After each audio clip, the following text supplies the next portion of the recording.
നമ്മൾ ആടുജീവിതം കാണാൻ വേണ്ടി പോവാട്ടോ. അതിനായിട്ട് നമ്മൾ get and with ready me.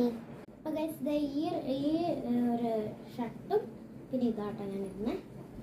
നമുക്ക് ഡ്രസ്സ് ഇട്ടിട്ട് വരാം. നമ്മൾ ഡ്രസ്സ് ഇട്ടിട്ടുണ്ട്. മുഖത്ത് ആദ്യം ഇടുന്ന പൗഡർ ആട്ടോ. സെക്കൻഡ് ഞാൻ ചുണ്ടിലിടാൻ വേണ്ടി ഒരു ലിപ് ബാം ആട്ടോ എടുക്കുന്നത്.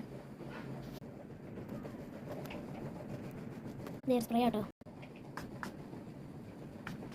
ലാസ്റ്റായിട്ട് നമ്മുടെ മുടിചീകൾ പരിപാടിയാട്ടോ. മുടി ചെയ്യണം. നന്നായിട്ട് മുടി ചെയ്യണം. ഞാൻ മുടി ചെയ്തിട്ട് വരാം. നമ്മൾ മൊത്തത്തിൽ മുടി ചെയ്ത് കെട്ടി വെച്ചിട്ട് വരാം. മുടി ചെയ്ത് കെട്ടി വെച്ചിട്ടുണ്ട്. ഇനി നമുക്ക് സിനിമ കാണാം. അപ്പോൾ അതെ തട ലാസ്റ്റ് ഫാനിലൊക്കെ. അപ്പോൾ നമുക്ക് സിനിമ കാണാൻ പോകാം. പിന്നെ കമൻറ്റ് ചെയ്യാം. ഇനി നമുക്ക് സിനിമ കാണാൻ പോകണ്ടേ. ഇപ്പോൾ വെറും 299 രൂപയ്ക്ക്